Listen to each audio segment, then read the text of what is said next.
Welcome back everyone. I am Saptaparni from BioLive. Hope all of you are doing very well. So in today's video we are going to discuss about a very important topic of genetics, that is pleiotropy.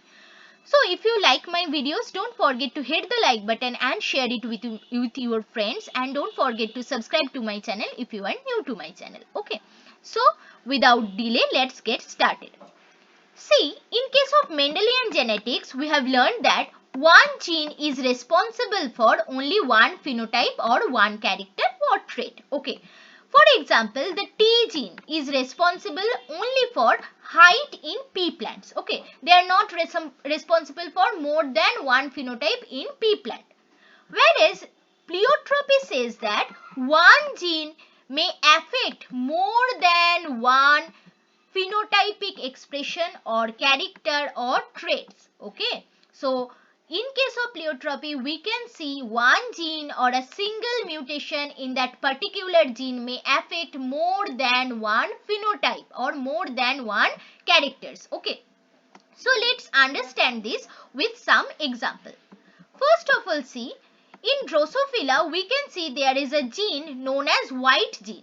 Okay, this white gene is responsible for white eye color in Drosophila.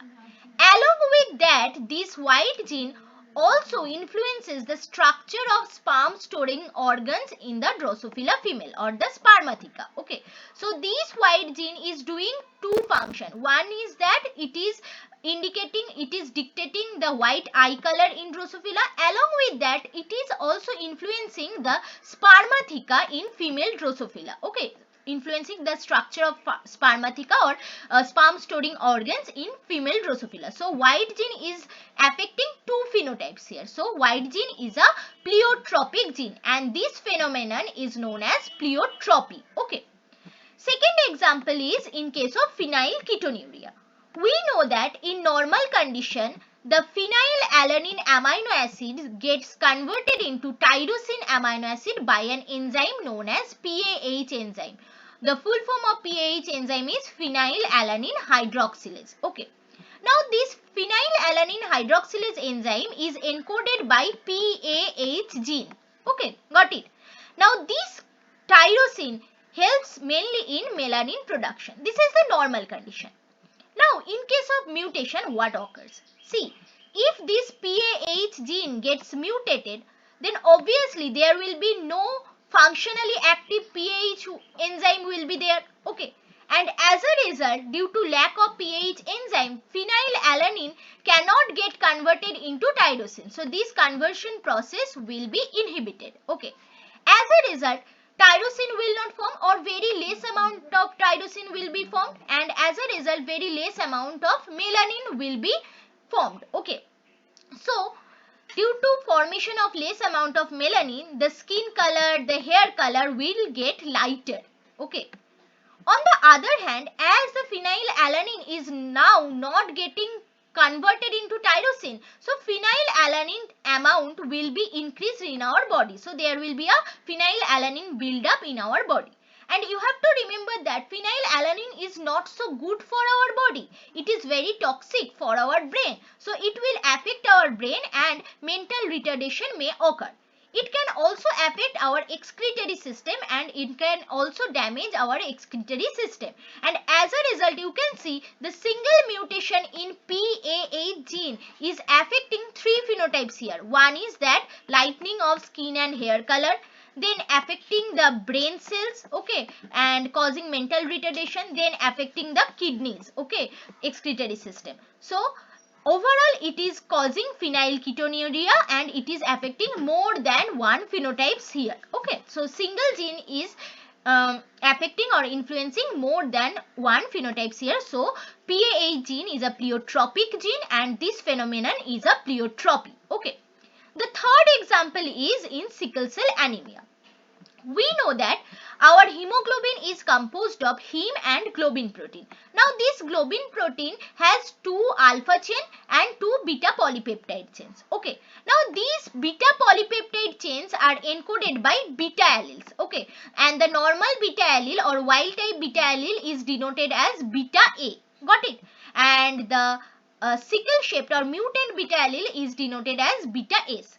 So if an individual if an individual inherits both beta A alleles from father and mother, it will form normal hemoglobin known as hemoglobin A. Okay.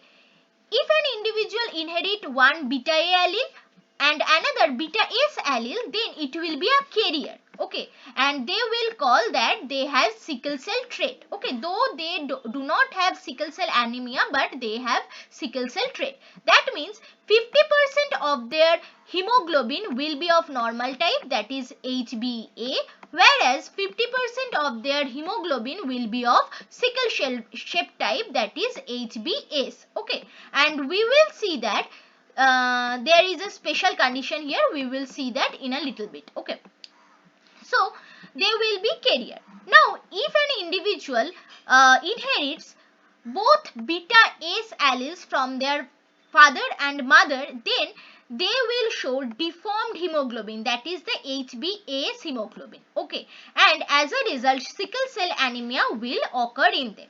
See, if one individual inherits both beta S alleles from their father and mother, their hemoglobin or their globin protein will not form properly. Okay, as a result, they will show deformity in hemoglobin in low oxygen tension. Okay, so in low oxygen tension, the hemoglobin will get deformed.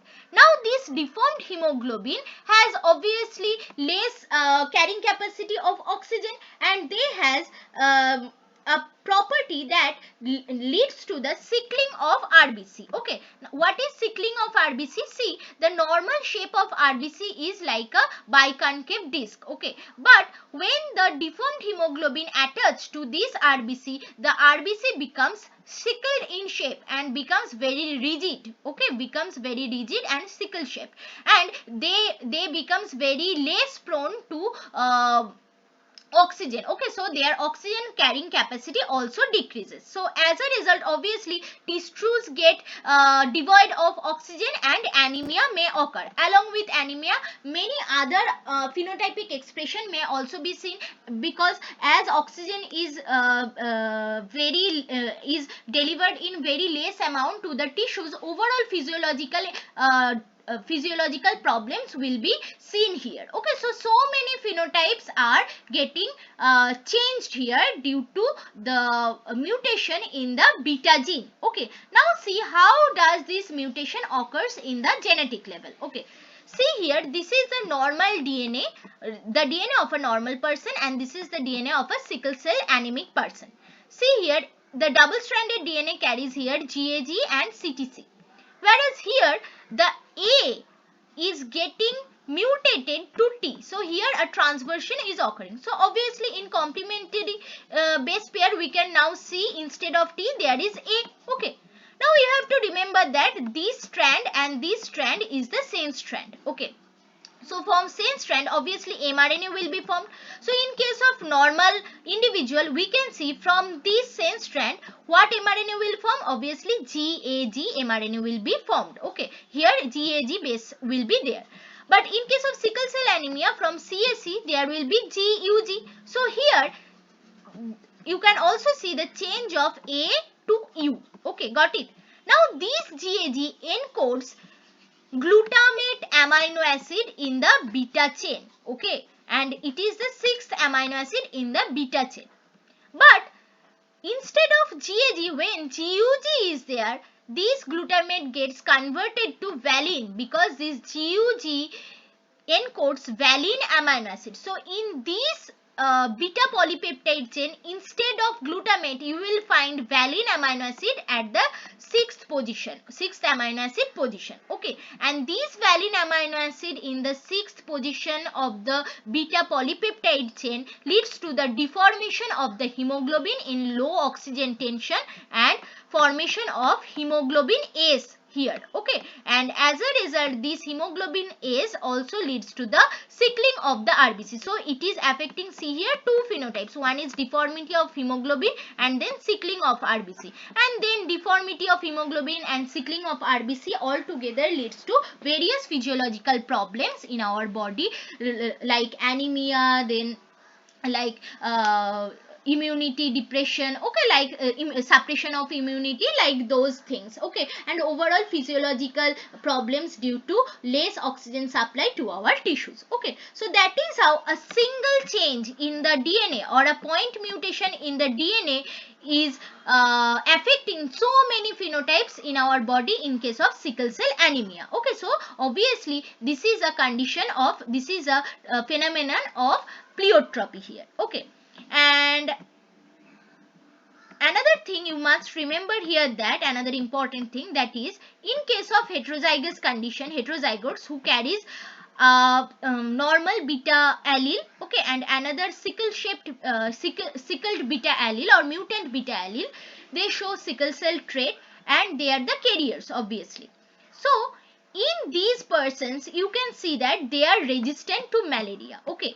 See here, nature have compensated their misfortune of having beta S allele by making them resistant to malaria, okay, because in this sickle shaped RBC the malarial parasite cannot easily invade. So these persons, these heterozygote persons becomes resistant to malaria, okay. And in Africa we can see 20 to 40% individuals carry this type of genotype and they are resistant to malaria, okay. So that is how these heterozygotes are getting benefited by nature by having resistance to malaria, okay.